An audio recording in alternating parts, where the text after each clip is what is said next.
Hi, every pony. I'm back with part 2 of this story. That is chapters 3 and 4. I know not many have listened to the first part so far, but I had some extra free time and just thought I'd crank this whole thing out in a day. So here I am with that. I really don't have much to say at the moment, so I'm just going to jump right into it. Like last time, and indeed every time. Thank you all for listening. Chapter 3. Fluttershy! Answer the door! Twilight shouted in pure rage. She had had more than enough of Fluttershy's evasive behavior over the last week, and the argument that had taken place last week hadn't exactly eased Twilight into restful sleep for the nights that had followed after the incident. Twilight's fury was multiplying at an alarming rate. Although the initial incentive of her last visit was simply to rebuild broken bridges, the lack of respect Fluttershy was displaying by not answering her door had escalated Twilight's anger tenfold, and evolved her reasoning to something out of pure chagrin. Twilight proceeded to hammer Fluttershy's cottage door with all of her might and strength.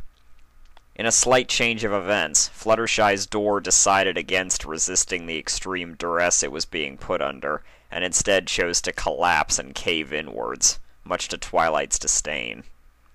The unexpected occurrence of Fluttershy's door fracturing had affected Twilight in many ways, but the two primary ones were a sharp feeling of guilt for damaging somebody else's property haphazardly, and a significant feeling of joy from being able to enter Fluttershy's province, something she was being denied previously.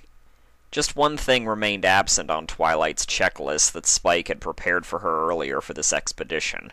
She must find out all the details about Fluttershy and her Game Boy Color. The findings from this trip had to be evaluated immediately. Furthermore, extensive researching had to commence about pony psychology and its relation to the Game Boy Color. "Let's find Fluttershy," Twilight boldly proclaimed with great determination as she began her search of Fluttershy's cottage. It wasn't exactly a long search that Twilight had to endeavor. Simply put, the search required only a light trot to Fluttershy's bedroom and the opening of her door. The one that wasn't broken. Either way, that is irrelevant. Moving on. The sight Twilight experienced when she opened Fluttershy's door was one that couldn't be described simply. The most basic way it could be phrased was to say that on any other less abnormal occasion, the sight would have been a significant shock to Twilight. However, under the current circumstances, this view was something Twilight had come to expect from the Fluttershy she was currently experiencing. This aforementioned Fluttershy was not actually visible to the average pony's eye. Instead, what the eye would receive was a tremendously messy room with a bed central of it. The bed contained a mysterious lump that sat in an upright but arched position. This lump clearly hadn't repositioned itself in a while. Cobwebs were laden across the sheet neatly, stringing up to the walls. It really was an odd sight to see Fluttershy's cottage not spotless. She'd always prided herself a little inside on her cleaning abilities. Twilight, on the other hand, was aware of this foreign bump's identity. With no caution but a stealthy style, Twilight crept over to Fluttershy's bedside and began performing a delicate and silent arc over Fluttershy's head to grasp onto the covers firmly. With utmost haste and without a care for potential consequences, Twilight yanked Fluttershy's sheet off of her spindly and underfed Pegasus body over her head and onto the floor. The reaction she gained was far from positive. "Ah!" Fluttershy shrieked faintly. A combination of her being extremely timid and her lack of enthusiasm over the past week caused this juxtaposition. With a deep gasp, Fluttershy collapsed backward and tipped off her bed, landing daintily on her head. The hard and unforgiving wooden floor didn't make for much of a soft landing, but Fluttershy didn't complain. Having her eyes away from the dastardly box of evil for the first time in a week had caused Fluttershy instant sleep. She had been deprived of it over the last week consistently, and this had led to dire consequences. Despite Twilight's previously enraged mood, even she had to admit that a sleeping, upside-down Fluttershy standing on its head was definitely a very cute picture indeed. This point was further nailed home by Fluttershy's adorably soft snoring. It was so delicate, like the intricate designs you might find on an especially fancy wedding cake. It truly was a sight that made Twilight's heart melt. But that's a story for another time. Suddenly, a sly grin crawled its way over Twilight's face. There were many things she could do if Fluttershy was unconscious. With pure and intense concentration shimmering over Twilight's face, she deftly resurrected Fluttershy from her sleepy but obscure position and placed Fluttershy comfortably down on her bed.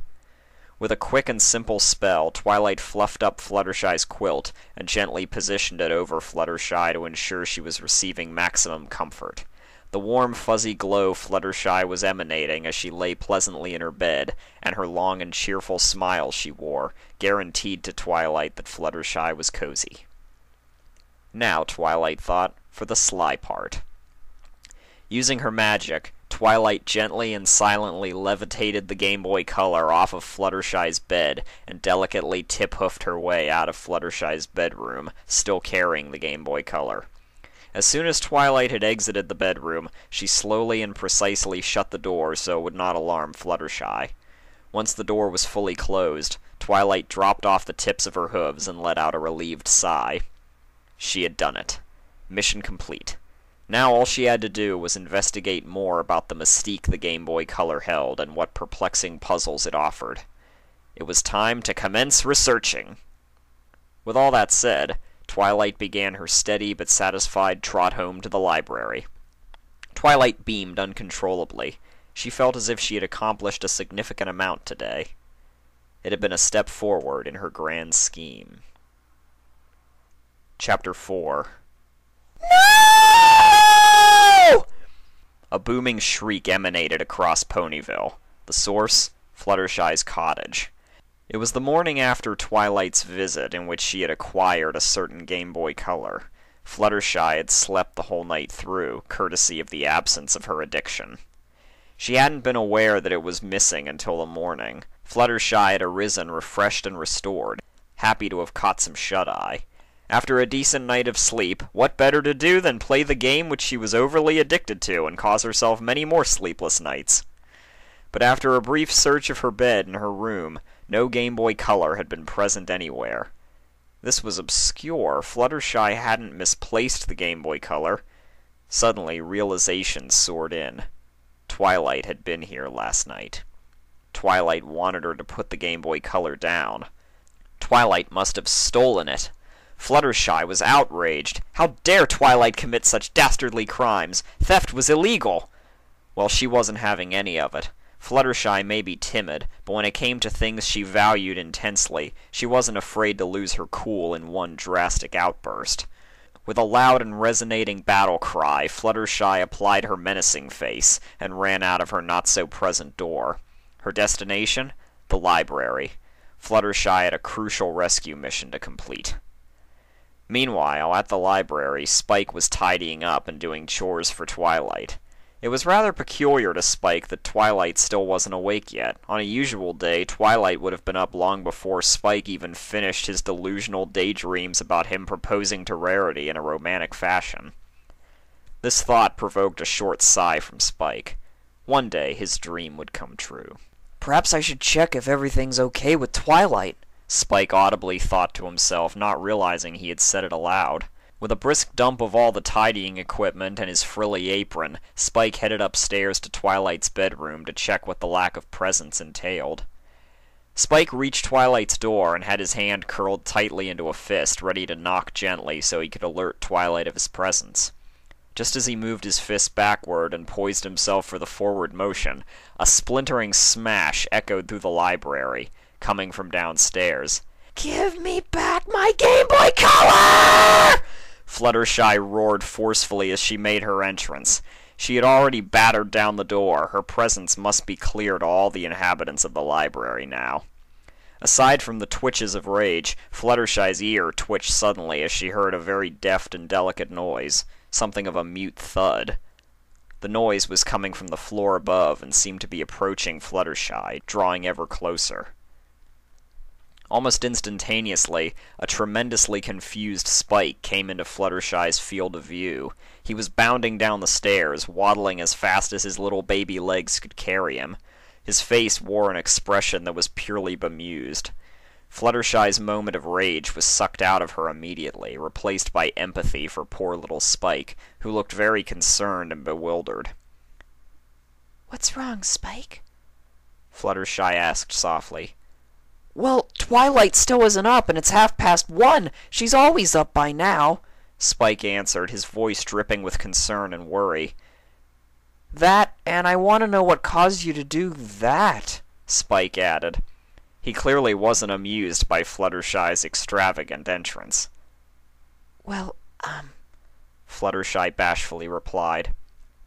She felt rather guilty for her thoughtlessness and recklessness. "So why exactly are you here?" Spike queried openly. "Twilight extracted my Game Boy Color from me without my permission," Fluttershy answered simply and softly. "Well, why don't we both solve our problems? Let's go ask Twilight what's up and try to get her to return your goods," Spike suggested. Fluttershy merely nodded in mutual agreement. The two friends headed their way up the stairs of the library, reaching Twilight's bedroom door before they had the chance to utter a thing to each other. With one gentle and surreptitious shove, Spike opened Twilight's door. Once the crevice was big enough for Fluttershy and Spike to slip into, they both wormed their way into the room. Gracing their eyes in front of them was a sight they never expected to see. A big ominous lump was situated in the center of the bed, covered by the bedsheet. The lump was arched slightly, as if it were engrossed in something contained in its hooves. Cobwebs were clearly visible, draping from the sheet and stretching out to the walls and ceiling. Spike was bewildered by the sight and a little frightened by its mysterious presence. Fluttershy, however, simply face-hoofed. She knew exactly what this symbolized. The two creatures in Twilight's room could hear a strange tune at a low volume. It was the Tetris theme music. Looks like another pony has fallen prey to the Game Boy Color and its dastardly deeds. Alright, well, there you go. I hope everyone enjoyed that. Like I said, it's really quite short and not overly grandiose or anything. This isn't going to go down as one of my favorite readings, personally. But it's a silly little time waster, I suppose. The story, that is. I just always thought it was a funny idea and just wanted to share it in however brief a time. Next time, I'm going to be following up on a request for Zombie Man Z-Boy for a Twiluna Klopfic. It took a little while, but I found a really great one called The Moon's Embrace by GOG Toxic, so I'm really looking forward to that one. Hopefully I can do that one sometime later this week. Until then, hope everyone enjoys this. Comments and criticism are always welcome, and I hope to be back soon. Have a great evening, every pony. Bye for now.